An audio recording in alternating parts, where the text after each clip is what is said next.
আমার নবীর পরিবার হযরতে হুসাইন জীবন দিয়েছে, কিন্তু কারবালার প্রান্তরে এই 10 মুহররমে, এই মুহররম মাসের 10 তারিখে হযরতে হুসাইন কোনদিন নবী বিদ্বেষী আমার ভাইরা ইয়াজিদের কাছে মাথা নত করে না। তো কিন্তু নামে মুসলমান ছিল। ওই তাবুতেও আজান হতো, ওখানেও নামাজ হতো, হুসাইনের তাবুতেও আজান হতো, হুসাইনের তাবুতেও নামাজ হতো। এখন পার্থক্য হলো নামাজ তো 2 গ্রুপ পড়ছে, কারটা সঠিক? একটা হচ্ছে ইমানদারের নামাজ, আর একটা হলো বেঈমানের নামাজ। রাষ্ট্রপ্রধান থেকে শুরু করে একেবারে রান্নাঘর পর্যন্ত, সংসদ থেকে রান্নাঘর পর্যন্ত কেউ যদি আমার ইসলামের বিরুদ্ধে কথা বলে, আমার আল্লাহর বিরুদ্ধে কথা বলে, আমার কোরআনের বিরুদ্ধে কথা বলে, আমি দেখব না আপনি রাষ্ট্রপ্রধান, আপনি এমপি না মন্ত্রী, আপনাকে দাঁত ভাঙ্গা জবাব দিতে হবে। এটাই হবে হযরতে হুসাইনের ঈমান। কথা বলেন ঠিক কিনা? হাসান শহীদ জোহরেতে, হুসাইন শহীদ কারবালায়, ইমাম হুসাইন ইমাম আসগর শহীদ হলো কারবালাতে পানি না।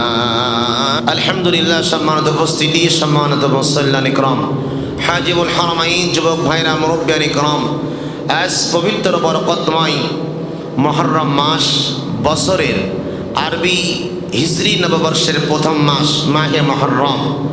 আল্লাহ সুবহানাহু ওয়া তাআলা জাল্লা শানুহু ওয়া আম্মা নাওয়ালুহু হিজরি নববর্ষের প্রথম মাস মুহররমুল হারাম, এ বরকতময় মাসের প্রথম জুমার দিনে আল্লাহ জাল্লা শানুহু ওয়া আম্মা নাওয়ালুহু আমাদের সকলকে দুনিয়ার সকল কাজ থেকে কিছুক্ষণ সময়ের জন্য বিরত রেখে মহান রব তাআলার সুজুদে মস্তকে অবনত হওয়ার জন্য, যে মহান রব্বুল আলামিন মসজিদ আশরাফ বিন আব্দুল আজিজে আপনাকে আমাকে কবুল করেছেন, মহান মনিবের দরবারে শুকরিয়া তান হৃদয়ের গভীর থেকে আদায় করছি। সকলে একাগ্র চিত্তে, একনিষ্ঠ মনে সকলে বলছি আলহামদুলিল্লাহ, সুবহানাল্লাহ, লা ইলাহা ইল্লাল্লাহ, আল্লাহু আকবার, ওয়ালিল্লাহিল হামদ। সমাজ উপস্থিতি, রাসূল করিম সাল্লাল্লাহু আলাইহি ওয়াসাল্লামের রওজা আতহারে সবুজ গম্বুজের নিচে মদিনাতুল মুনাওয়ারায় আমাদের দুরুদের হাদিয়া পৌঁছে দিচ্ছি। আল্লাহ পাক রব্বুল আলামিন আমাদের দুরুদের হাদিয়া ফেরেশতাদের মাধ্যমে নবীজির রওজায়ে আতহারে পৌঁছে দিক। সকলে বলুন আমিন। সম্মানিত উপস্থিতি, আজকে আমরা গুরুত্বপূর্ণ একটা টপিকস নিয়ে আলোচনা করব। বিষয়টি হলো মাহে মুহররম।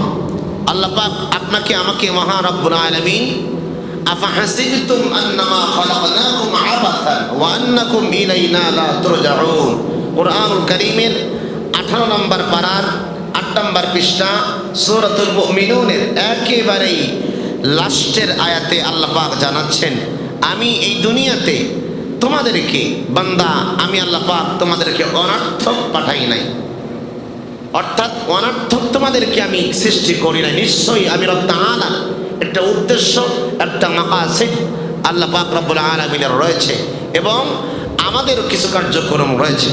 আল্লাহ পাক রব্বুল আলামিন যতগুলি কাজ আমাদেরকে দায়িত্ব দিয়েছেন, আমরা আল্লাহ পাকের ফেরেশতা যেমন আল্লাহর প্রতিনিধি, আমরা মুমিন মুসলমান আমার আল্লাহর প্রতিনিধি। সুবহানাল্লাহ। অর্থাৎ আল্লাহর কাজ যারা করেন তারাই আল্লাহর প্রতিনিধি। তো আজকে আল্লাহ পাক আপনাকে আমাকে অনেকগুলি নিয়ামত দান করেছেন। আমরা যদি সেই নিয়ামতের প্রশংসা করতে যাই, যদি নিয়ামতের শুকরিয়া আদায় করতে যাই, আল্লাহ আমাদেরকে এত নিয়ামত দিয়েছেন যে আমরা গুণে, বলে, পড়ে, শুনে, উপলব্ধি করে কখনোই কি শেষ করা সম্ভব? সম্ভব না। এজন্য আল্লাহ একটা চ্যালেঞ্জ করে দিয়েছেন কোরআনে। এই আয়াতটা কোরআনে 2 জায়গায় আছে। তার মধ্যে এক জায়গায় আছে, কুল লাউ কানাল বাহরু মিদাদান লিকালিমাতি রাব্বি লানাফিদাল বাহরু ক্বাবলা আন তানফাদা কালিমাতু রাব্বি।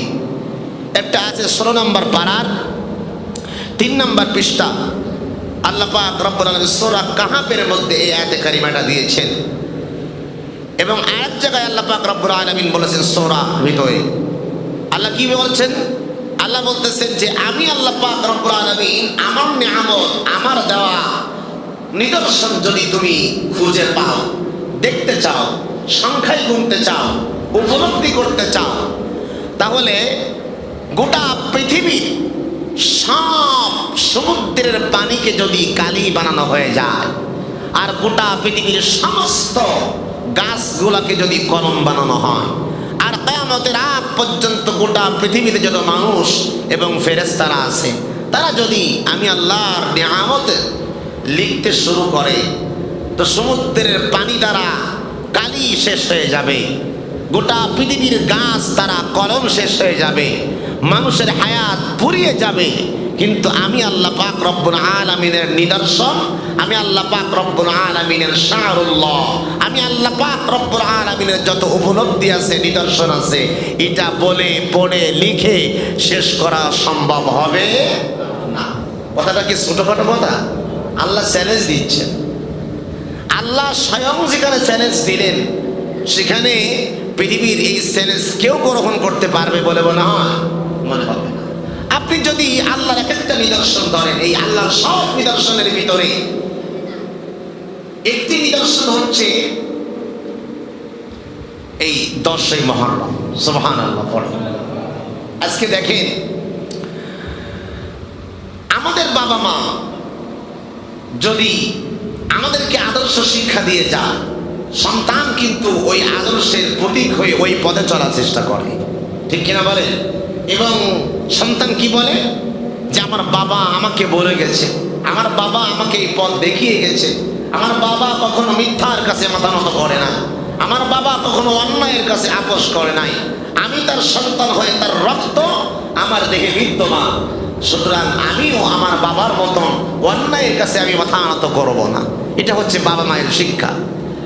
তো আমার ভাইরা, গোটা পৃথিবীতে আল্লাহ সুবহানাহু ওয়া তাআলা আমাদের অনেক নিদর্শন দিয়েছে।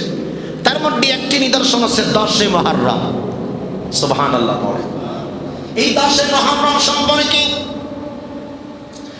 আমাদের সমাজের ভিতরে যেমন কিছু ভালো লক্ষণ বলা হয়, আবার এই 10ই মুহররমের কারণে আমার বাংলাদেশে এই মুহররম মাস আসলে মুহররম মাসের আসল তত্ত্ব মানুষের সামনে প্রকাশ করা হয় না, এইটা গোপন করে এড়িয়ে যাওয়া হয়।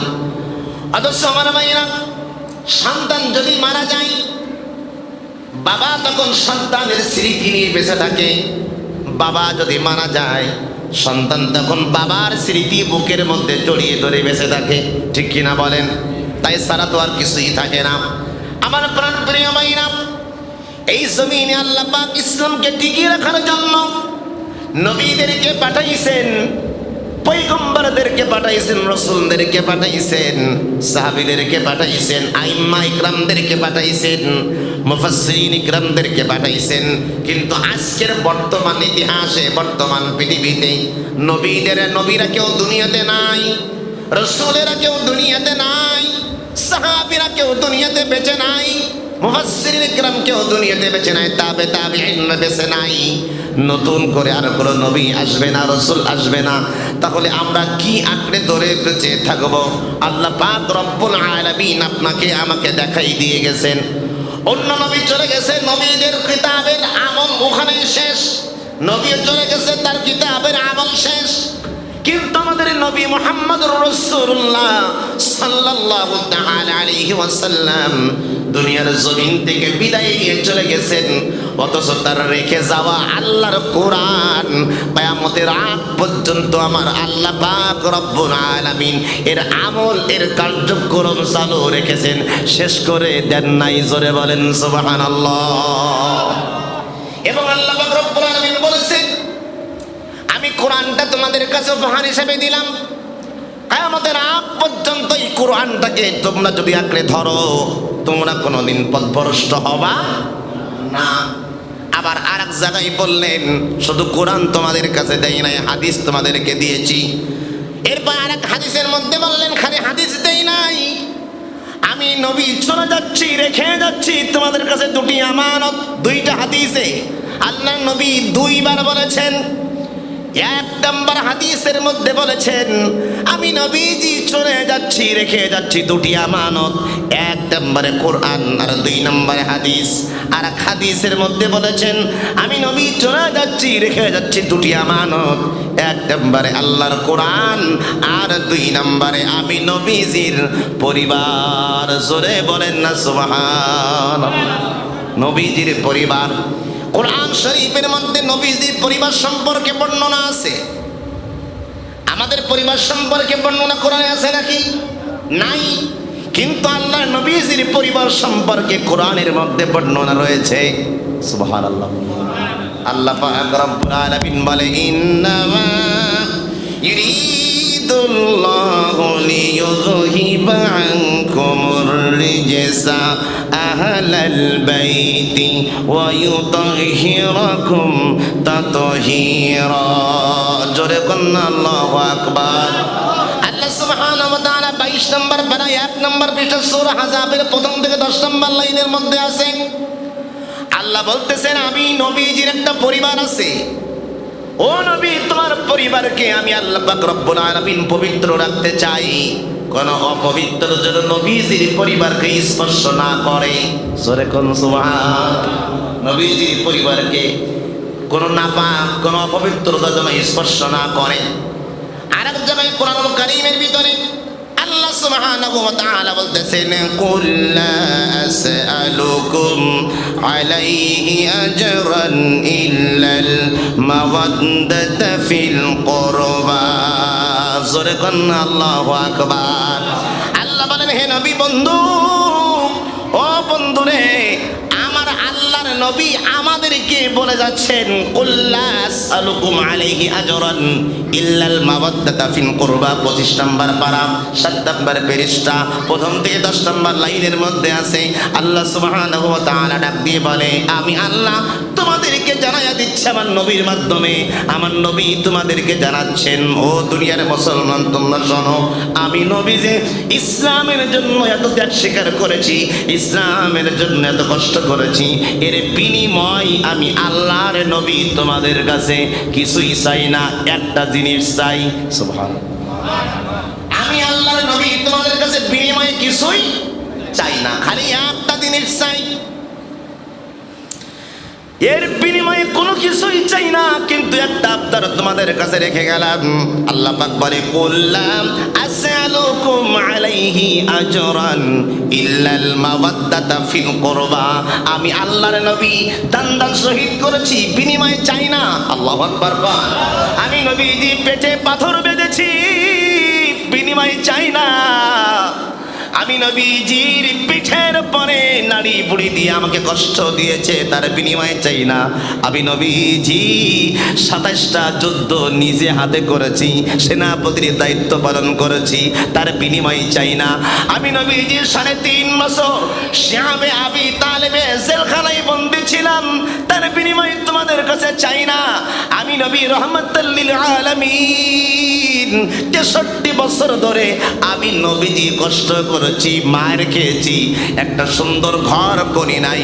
যেই ঘরের মধ্যে আমি থাকতাম বৃষ্টিকাল আসলে পানি পড়তো, হাঁটু সমান কাদা হইতো। আমি নবী কোনোদিন সুন্দর আরাম বিলাসিতা জীবন কোনোদিন গ্রহণ করি নাই। আমি যে এত কষ্ট স্বীকার করেছি, এর বিনিময়ে কোনো কিছুই চাই না। একটা আবেদন তোমাদের কাছে করে গেলাম কোরআনের মাধ্যমে। আল্লাহ পাক বল, আল্লাহর নবী বলেন সেই আবেদনটা হলো আমি নবীজির একটা পরিবার আছে। সুবহানাল্লাহ। আমি নবীজির একটা পরিবার আছে, আমার পরিবার এবং আমার আত্মীয় যারা আছে তাদেরকে তোমরা ভালোবাসবা। সুবহানাল্লাহ। বলে নবীজির আব্বাটা কি বলেন না, নবীর পরিবারকে, যে আমার পরিবারকে ভালোবাসো। আরবিতে নবীর পরিবারকে বলা হয় আহলে বাইত। কি বলা হয়? আরবিতে নবীজির পরিবারকে বলা আহলে বাইত। এখন আসেন নবীজির পরিবার কারা, আত্মীয় কারা? নবীজি একদিন হাদিসের মধ্যে সে চাদর মোবারক গায়ে দিলেন, গায়ে দেবার পরে হযরতে মা ফাতেমাকে বললেন, ফাতেমা রে তুমি আমার চাদরের মধ্যে আসো। হযরতে মা ফাতেমা নবীজির কোল মুবারক চাদর মুবারকের মধ্যে আসলেন। কিছুক্ষণ পরে আল্লাহর নবী হযরতে আলীকে বলে, আলী রে, তুমি আমার চাদরের মধ্যে প্রবেশ করো। হযরতে আলী নবীজির চাদর মুবারকের মধ্যে প্রবেশ করলেন। তার কিছুক্ষণ পরে আল্লাহ নবী হাসানকে ডাকলেন, রে হাসান, রে হাসান, তুমি আমার চাদরের মধ্যে প্রবেশ করো। হযরতে হাসান চাদরের মধ্যে প্রবেশ করলো, নবীজির চাদরের ভিতরে। আর কিছুক্ষণ পরে হযরতে হুসাইন আসলো। আল্লাহর নবীজি হযরতে হুসাইনকে তার চাদরের মধ্যে নিলেন। তাহলে কয়জন গেল? কতই? জোরে কয় না, কয়জন? হাসান, হযরতে হুসাইন, হযরতে আলী, হযরতে ফাতেমা, কয়জন হলো? আর আমার নবী নিজে আছে, তাহলে কয়জন? 5 জন। এই 5 জনকে বলা হয় পাক পাঞ্জাতান। পাক পাঞ্জাতান মানে হচ্ছে পবিত্র 5 জন। সুবহানাল্লাহ, কয় না? এবার সবাই বলেন, নবীজির পরিবার কি পবিত্র না অপবিত্র? কথাটা কি আমি কইলাম না কোরআনে? জোরে কোন কোথায়? দলিল কি? 22 নম্বর পারা 1 নম্বর পৃষ্ঠা সূরা আহজাবের প্রথম থেকে 10 নম্বর লাইনে আল্লাহ বলছেন, আমি আল্লাহ চাই আপনি নবীজির পরিবারকে পবিত্র রাখতে, কোনো অপবিত্র যেন আপনি নবীজির পরিবারকে স্পর্শ না করে। এই জন্য নবীর পরিবারকে 5 জনকে বলা হয় পাক পাঞ্জতান। পাক মানে পবিত্র, পাঞ্জতান মানে 5। পাঞ্জতান মানে 5। এই 5 জনকে বলা হয় নবীজির পরিবার। নবীজির চাদর মোবারকের ভিতরে নিলেন। নেওয়ার পরে বলে, এই সাহাবীরা, আমি নবীজির চাদর মোবারকের মধ্যে তোমরা যাদেরকে দেখতে পাচ্ছ, এই নবীর সাহাবীরা শোনো রে, আমি নবীর চাদরের মধ্যে যাদেরকে তোমরা দেখছো, এই কয়জন হইল আমি নবীজির পরিবার। আর এই নবীর পরিবার আমার আহলে বাইতকে যারাই ভালোবাসবে, আমি নবী তাদেরকেই ভালোবাসবো। সুবহানাল্লাহ। তাহলে নবীজির ওয়াদা কি ছিল? কি? আমি তো এত কষ্ট স্বীকার করলাম 63 বছরে, তার বেনিফিট কিছুই চাই না। চাইছি কয়টা জিনিস? একটা, সেটা কি? বিনিময়ে শুধু আমি নবীর পরিবারকে ভালোবাসা দিব। সুবহানাল্লাহ বলেন না? কিন্তু আল্লাহর নবী চাইলো কি? ভালোবাসা। আর এজিদ দিল কি? ভালোবাসা না ঘৃণা? জোরে বল, কি? ঘৃণা দিল। বিশাল লম্বা কাহিনী। আমার ভাইরা, নবীজির পরিবারকে শুধু নবী ভালোবাসেন না, আল্লাহ ভালোবাসেন। সুবহানাল্লাহ, জোরে কয় না? আমার নবীজি সেজদার মধ্যে গেছে, নামাজে সেজদায় আমার নবীজির নাতি হযরতে হুসাইন রাদিয়াল্লাহু তাআলা আনহু আমার নবীজির পিঠের পরে চড়ে বসেছে। সুবহানাল্লাহ, নবীজির পিঠের পরে চড়ে উঠেছেন। আমার নবী নামাজের মধ্যে টেনশনে পড়ে গেছে। হুসাইন আমার কান্দের পরে। একদিকে কার হুকুম? জোরে কোন, কার হুকুম? একদিকে আল্লাহর হুকুম, আর অপর দিকে আমার পিঠের পরে জান্নাতের যুবকদের সরদার হুসাইন। সুবহানাল্লাহ কয়। এই হুসাইন কে রে? নবীজির নাতি। সুবহানাল্লাহ। এখন আমি নামাজ ছাড়বো না হুসাইনকে নামাই দিব? হুসাইনের অগ্রাধিকার কম নয়, আবার আল্লাহর হুকুম নামাজের গুরুত্ব তো কম নয়। এখন আমি কি করব? আমার নবীজি টেনশনে পড়ে গেলেন। ইতিমধ্যে নবী সেজদায় আছে, মাথা উঠাই না।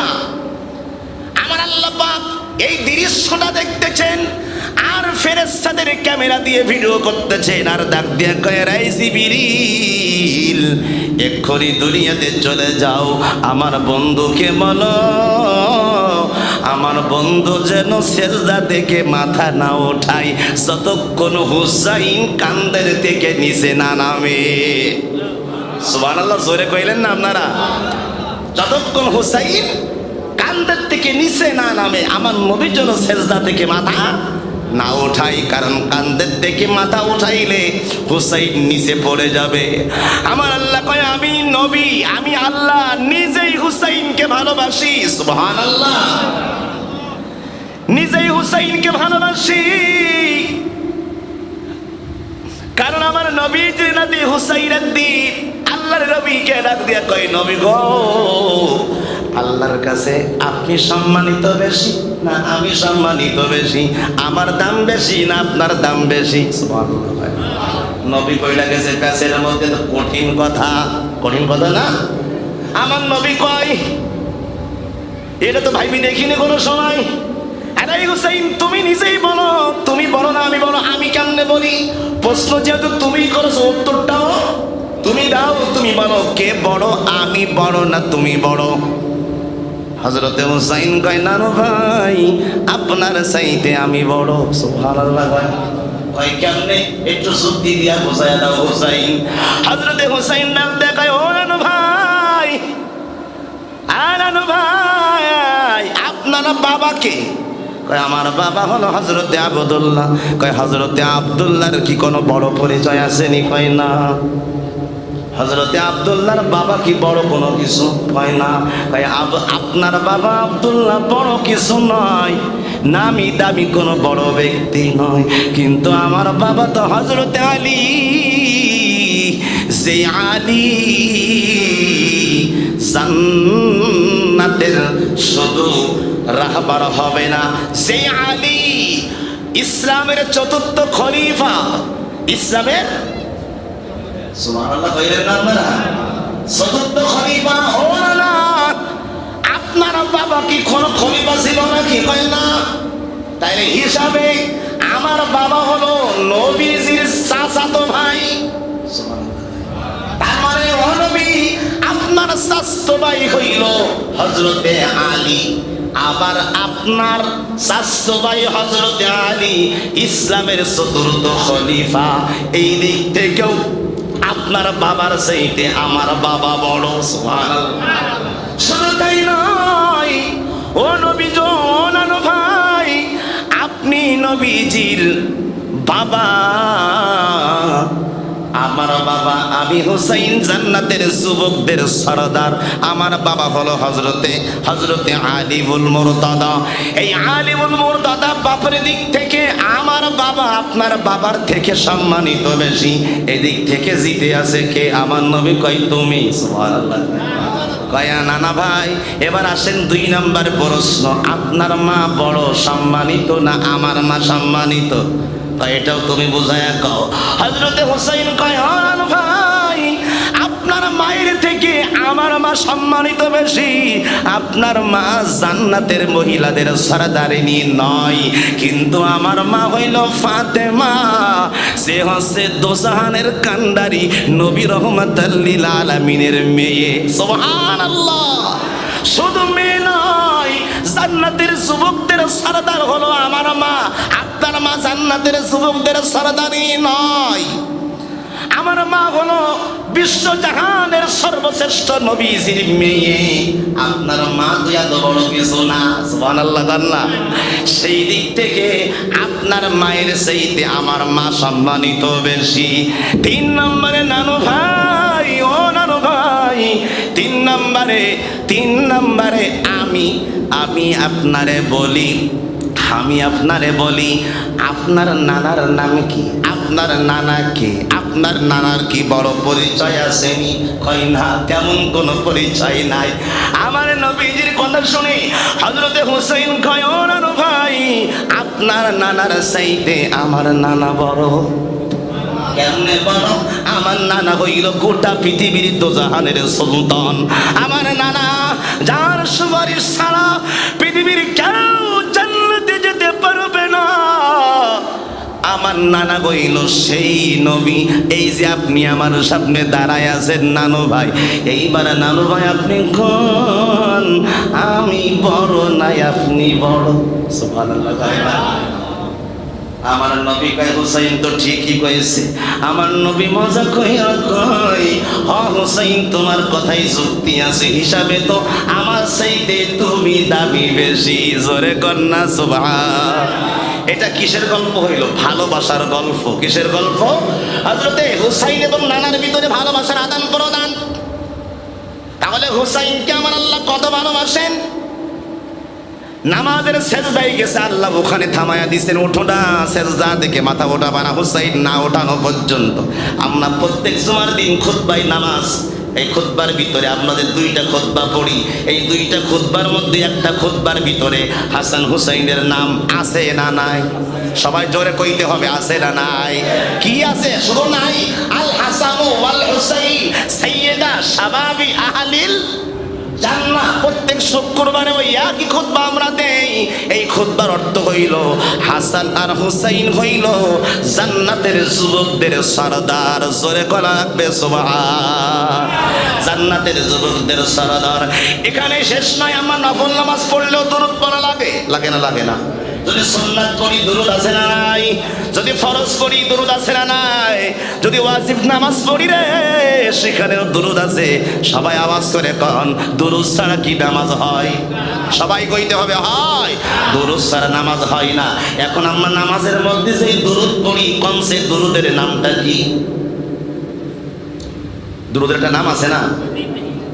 বলেন না, দরুদে ইব্রাহিম, দরুদে। এখন দুরূদ যদি হয় নবী ইব্রাহিমের নামে, তাইলে আগে তো নবী ইব্রাহিমের নাম আসার কথা ছিল। নাম যেহেতু নবী ইব্রাহিম, ইব্রাহিমের দুরূদ, আমরা দুরূদের নাম দিছি দুরূদে ইব্রাহিম। এবার আসেন দুরূদে ইব্রাহিম পড়ি, কিন্তু ইব্রাহিম দুরূদ পড়তে গেলে দেখেন তো আগে কাদের নাম আসে? আল্লাহুম্মা, হে আল্লাহ, সাল্লি আলা মুহাম্মদ। প্রথমে আমার আল্লাহর নাম। প্রথমে কার নাম? আমার আল্লাহর নাম। এরপরে কার নাম? আমার নবীর নাম। এরপরে কার নাম? আল্লাহুম্মা সাল্লি আলা, আল্লাহুম্মা, হে আল্লাহ, সাল্লি আলা, আমি দুরূদ পড়ছি মুহাম্মদ, মুহাম্মদ নবীর উপরে। সুবহানাল্লাহ হয় না? এখানে কি ইব্রাহিম নবীর নাম আছে আগে? নাই, আগে আমার নবীর নাম। এরপরে আমার নবীর নাম খালি নয়, এখানেও দুরূদের মধ্যে হুসাইনের নাম আছে। অনেকে মনে মনে কয় হুজুর জীবনে দুরূদ শরীফ পড়ছি, কয় হুসাইনের নাম তো পাই নাই। কমু কমু বুঝেন, বুঝেন, একটু মিলাই দেন। আল্লাহুম্মা, হে আল্লাহ, সাল্লি আলা মুহাম্মদ, হে আল্লাহ আমি দুরূদ পড়তেছি। আলা মানে উপরে, মুহাম্মদ নবীর উপরে। এই পর্যন্ত নবীর নাম। এরপরে ওয়ালা আলী, ওয়ালা মানে তাদের উপরে, আলী নবীর পরিবারের উপরে। সুবহানাল্লাহ। এখন নবীর পরিবারের নাম ভিতরে হুসাইন আসেনি? কথা কয় না কেন আসেনি? মা ফাতেমা আসেনি? হযরতে আলী আসেনি? তাহলে আলী, ওয়ালা আলী, এই আলী শব্দের অর্থ হইল নবীর পরিবার।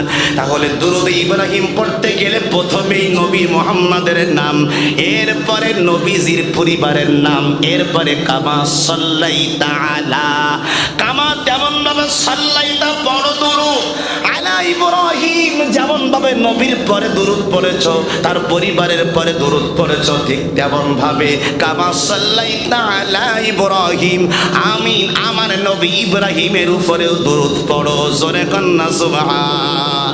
তাহলে দুরূদ হইল নবী ইব্রাহিমের নামে, অথচ নামটা আগে আমার নবীজির নাম, নবীর পরিবারের নাম। এই ভালোবাসা দিয়েছেন কে? আল্লাহ।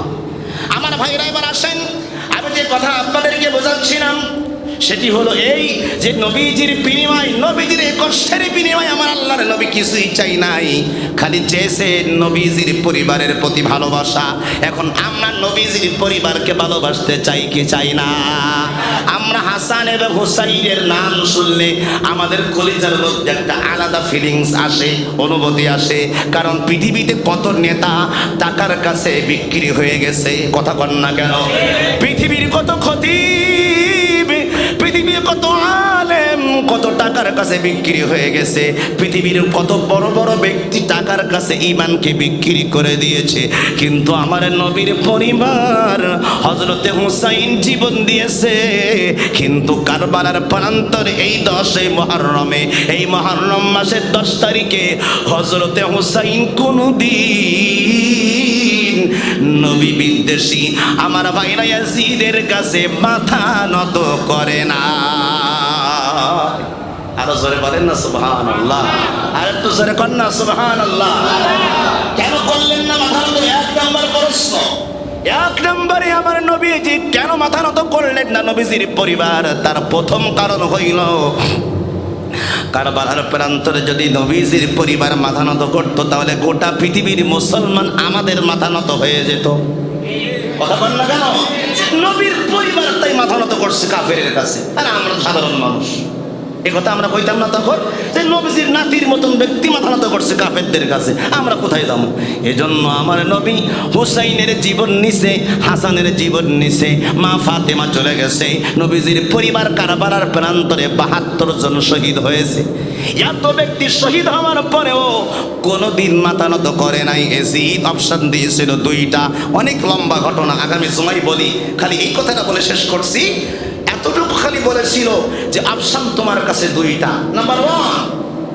নাম্বার ওয়ান, হয় তুমি এজিদকে সেনাপতি অর্থাৎ এই রাজ্যের রাজা হিসাবে মেনে নিবা, মানে খলিফা হিসাবে মেনে নিবা, আর তা না হলে তোমরা এজিদের কাছে বশ্যতা স্বীকার করবা। দুইটা অপশন কি ভালো না খারাপ?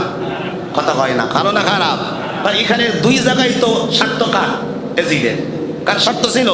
এজিদের স্বার্থ ছিল যে হয় আমার কাছে বশ্যতা স্বীকার করবা অথবা আমাকে লিডার মানবা। তা দুইটা স্বার্থ তো আমার হয়ে গেল, ঠিক কিনা?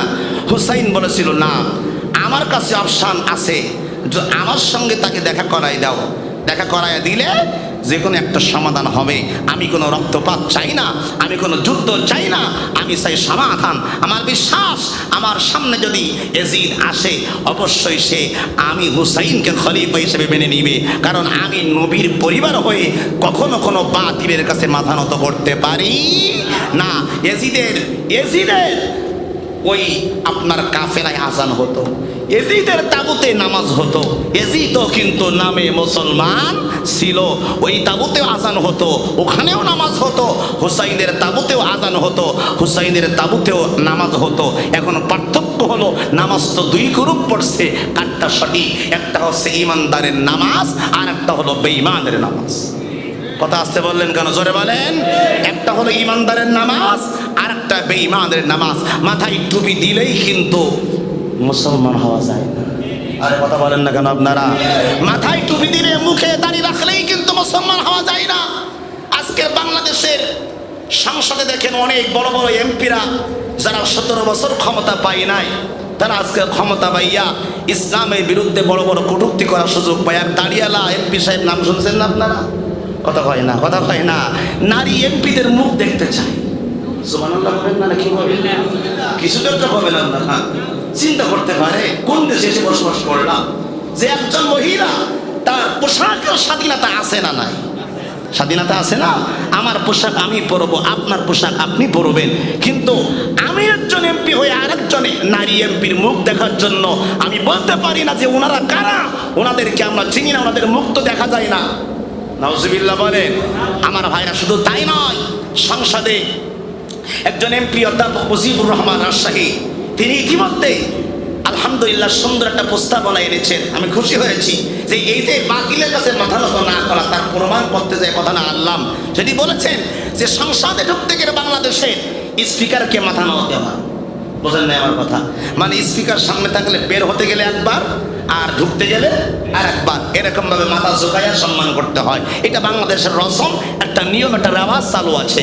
অধ্যাপক মুজিবুর রহমান রাজশাহীর একজন এমপি, আমার ভাইরা জামাত ইসলামের একজন রাজশাহীর এমপি, উনি প্রস্তাবনা এনেছেন এবং বলেছেন যে মাননীয় স্পিকার, আমি আপনার কাছে উদাত্ত আহ্বান জানাচ্ছি, একজন স্পিকারকে মাথা নোয়ানো। এই গোটা পৃথিবীর 95% মুসলমানের রাষ্ট্রে কোনোদিন কোনো ব্যক্তি স্বয়ং মহারব তাআলার সামনে ছাড়া পৃথিবীর কারোর কাছে মাথা নত করতে পারে না। আওয়াজ করে বলেন ঠিক কিনা? সুতরাং আমি এমপি হয়ে উদাত্ত আহ্বান জানাচ্ছি, আপনি স্পিকারকে যাতে সম্মান করা না লাগে, মাথা নোয়ানো না লাগে, এই বিল আপনি সামনে উপস্থাপন করবেন। গতকালকে আমার ভাইরা মাননীয় স্পিকার যিনি ব্যারিস্টার মেজর হাফিজুর রহমান ঘোষণা দিয়েছেন লিখিতভাবে যে আমি স্পিকারকে আজকে থেকে আপনার আর কেউ মাথা নোয়া সম্মান দিবেন না, যাওয়ার সময়ও না, আসার সময়ও না।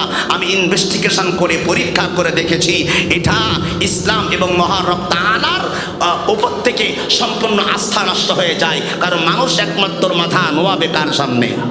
জোরে বলেন, কার সামনে? আল্লাহর সামনে। এই প্রস্তাবনাটা কি ভালো হয়েছে না খারাপ হয়েছে? জোরে কয় না, ভালো হয়েছে না খারাপ হয়েছে? কিন্তু বেঈমান হইলে কি হইতো?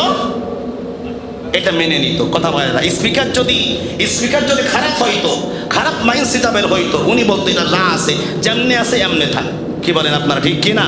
আমার ভাইরা, তো আমরাও চাই এই 10 মুহররমের মাধ্যমে আপনাদের তোমাদেরকে হুসাইনের মাধ্যমে এই মেসেজটা দিতে চাই।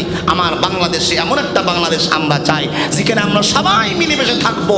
আমার ভাইরা হিন্দুরা হিন্দুদের জায়গায় থাকবে, আমরা মুসলমান মুসলমানের জায়গায় থাকবো, কিন্তু আমার ইসলামের পরে যেন কেউ আক্রমণ না করে। আর কেউ যদি আক্রমণ করে, সে যেই হোক, রাষ্ট্রপ্রধান থেকে শুরু করে একেবারে রান্নাঘর পর্যন্ত, সংসদ থেকে রান্নাঘর পর্যন্ত, কেউ যদি আমার ইসলামের বিরুদ্ধে কথা বলে, আমার আল্লাহর বিরুদ্ধে কথা বলে, আমার কোরআনের বিরুদ্ধে কথা বলে, আমি দেখব না আপনি রাষ্ট্রপ্রধান, আপনি এমপি না মন্ত্রী, আপনাকে দাঁত ভাঙ্গা জবাব দিতে হবে। এটাই হবে হযরতে হুসাইনের ঈমান। কথা বলেন ঠিক কিনা? রাজি আছেন আমার কথার সাথে? ইনশাআল্লাহ বলেন সবাই। সবাই জোরে কইলেন না? জোরে করেন ইনশাআল্লাহ। আমাদের জীবন থাকতে আমরা কখনো সত্যকে আড়াল করব না।